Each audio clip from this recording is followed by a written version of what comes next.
Là,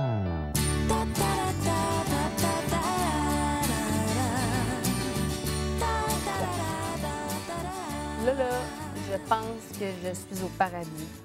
Je capote. T'as amené 4 Rex. Oui. T'es bien fine. Des Rex de Cournaille, juste pour toi, parce que je sais que tu en as un beau J'en ai mâle. un à la maison, mon sushi d'amour à droite.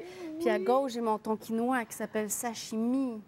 Oh, Écoute, je pense, Pénélope, que ce sont des chats extraordinaires. Moi, j'en ai adopté un. Alors, le petit ici va s'appeler Fabio et il sera à moi. Donc, je pars avec Fabio. Oui, hein?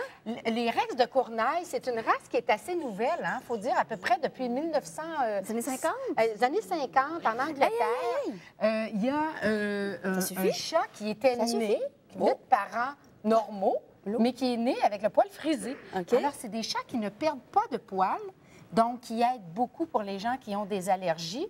Si on est allergique à la salive de chat, bien sûr, ça ne ferait aucune différence. Non, c'est ça. Mais ils ne perdent pas de poils. Donc, pour les gens qui n'aiment pas passer la balayeuse ou avoir à toiletter son chat, c'est vraiment des chats très, Mais voyons, sociaux. Je vais le chipper dans la cage, OK? Je pense qu'il veut aller dans son arbre à chat. Il grogne. On a 2 femelles ici. Elle est en gestation, donc c'est peut-être pour ça qu'elle a des petits sauts d'humeur. Elle est en gestation. Alors, ce sont des chats Rex de Cournaille qui sont de couleur calico. Alors, on a ici une femelle calico noire et une femelle calico fumée. J'avais envie de parler aujourd'hui, pour ceux qui ont des chats, est-ce qu'on dégriffe, est-ce qu'on dégriffe pas? Bonne question. Bonne question. Il faut comprendre qu'enlever les griffes du chat, c'est faire de l'ablation du bout, du doigt. Donc, c'est une opération qui est sérieuse et qui n'est pas sans douleur, bien entendu. Par contre, lorsque c'est obligatoire, ces 2 femelles ici sont dégriffées aux 4 pattes, mais parce que ce sont des chats qui font de la zoothérapie. Donc, si on a un chat et on a de jeunes enfants, si les chats doivent travailler avec les personnes âgées, par exemple, on parle d'une obligation presque d'enlever les griffes parce qu'au niveau des assurances, au niveau de la sécurité, bien entendu, c'est important. Mais pour un chat qu'on garde à la maison et qui est plutôt gentil, calme, on peut tout simplement, comme les petits minous ici qui ont 7 semaines, on peut tout simplement, une fois par semaine, leur couper les griffes. Et c'est pas très, très difficile. Il s'agit d'acheter un petit coupe-griffe à chat. On sort la griffe et puis on coupe juste le petit bout, comme ça, le petit crochet. Alors, en enlevant le petit crochet, même si le chat sort ses griffes, il ne va pas abîmer vos meubles et puis il ne va pas vous graffiner.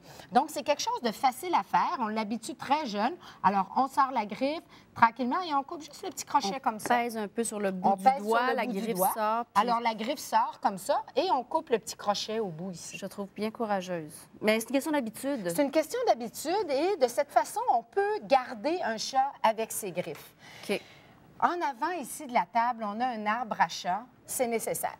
C'est nécessaire si on veut garder un chat heureux dans la maison. C'est pas vrai que ça n'a pas besoin d'être stimulé, que c'est indépendant. Surtout les Rex. Les Rex, c'est presque des chiens, vous savez. Non, ça rapporte la balle, ça s'entraîne.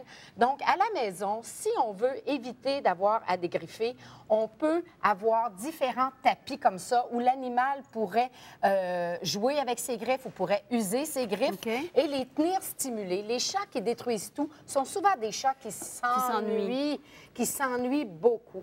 Et sur ce, j'avais envie de te parler d'une petite boîte ici. Je pense que tout le monde peut la voir.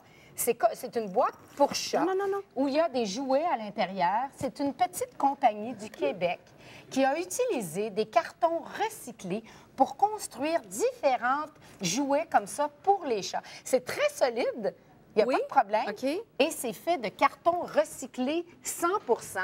Cette petite niche-là à chat se construit avec les enfants, pas de problème, et on peut prendre des crayons de couleur et s'amuser à personnaliser notre niche en écrivant le nom du chat, par exemple, ou en peignant le toit. Oui, alors c'est une activité, ça coûte pas cher du tout. Ils ont un superbe site Internet pour les gens qui ont envie d'aller voir ça, royalluxe.com. Et puis, commander ces petites maisons-là, je trouve ça génial, fait au Québec, carton recyclé. Et il y a différentes façons d'enlever. Il y a le laser. Oui. Il y a différentes façons. Il y a à peu près 3 ou 4 techniques maintenant pour enlever les griffes. Ça se fait au laser, mais que ça se fasse au laser, que ça se fasse au scalpel, il faut toujours penser que c'est quand même l'ablation l'amputation du bout du doigt. Il y a aussi une autre technique qui consiste à enlever... Il faut que ce soit fait très jeune. Il faut que ce soit fait jeune. 4-6 mois? À peu près. À peu près, parce qu'après ça, c'est difficile. Puis le chat qui est pesant, qui est plus lourd, qui marche sur ses pattes, bien c'est beaucoup plus douloureux, bien entendu. Puis après aussi, il y a des risques que ça demeure douloureux, hein? Pas un gros pourcentage? Oui, effectivement. Si on n'est pas obligé, je ne suggère pas, mais s'il y a une obligation parce que vous avez de jeunes enfants, parce que vous travaillez en zoothérapie avec vos chats, écoutez, la plupart des chats ont survécu et sont de très bons chats quand même s'ils sont dégriffés. Mais si on n'est pas obligé, pourquoi pas le laisser avec ses griffes? C'est naturel, il n'y a pas de problème. Oh, j'ai pas le goût que ça finisse, Non. Vous savez que ces chats viennent de la chatterie Luna, en Mauricie. Et je remercie Cynthia de nous avoir prêté ces magnifiques minous qui seront au Salon du Chat la semaine prochaine, Place Bonaventure à Montréal. Ah, super. Oui. TVA.canoe.ca pour tous les détails de la chronique de Jacinthe de ce matin. Merci Jacinthe. Alors, on fait une pause et au retour, toute l'équipe est là pour un tour de table.